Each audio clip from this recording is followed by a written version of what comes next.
In 1994, Nelson Mandela became the first black president of South Africa. What many people still don't know is the true story of Nelson Mandela. Nelson Mandela fought apartheid all his life. And 27 years previously, he was jailed for fighting the government against that principle. He spent 27 years in jail, mostly doing hard labor, was tortured mentally by the government, tortured physically by the government, and in one of his most famous speeches, he said he was prepared to die to fulfill his dream. His hero was Gandhi. His main influence was Gandhi, human rights liberator of India in the centuries before. But Nelson Mandela was such a hero because he stood and spoke for millions of people that didn't have that courage, were not prepared to die to fight apartheid. Nelson Mandela was, and in the narrative of heroes, heroes are always prepared to do more than leaders.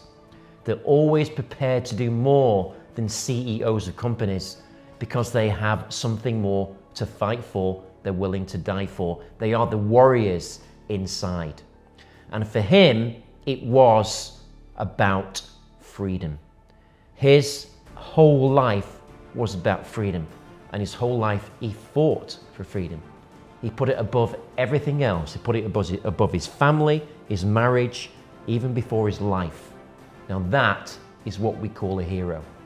And freedom is what he got, because every day that he was in jail, he dreamt of a free South Africa. He dreamt of negotiating with the government to come out of a racist, divided country that wasn't helping the world, it wasn't helping anyone else.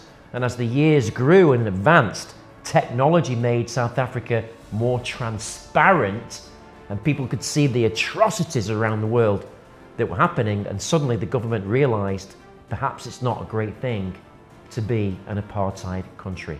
And his famous speech was, "For to be free is not merely to cast off one's chains, but to live in a way that respects and enhances the freedom of others." The freedoms of others. And famously he said, "A winner is a dreamer that never gives up." And he spent every day in jail, never giving up, even with chains around his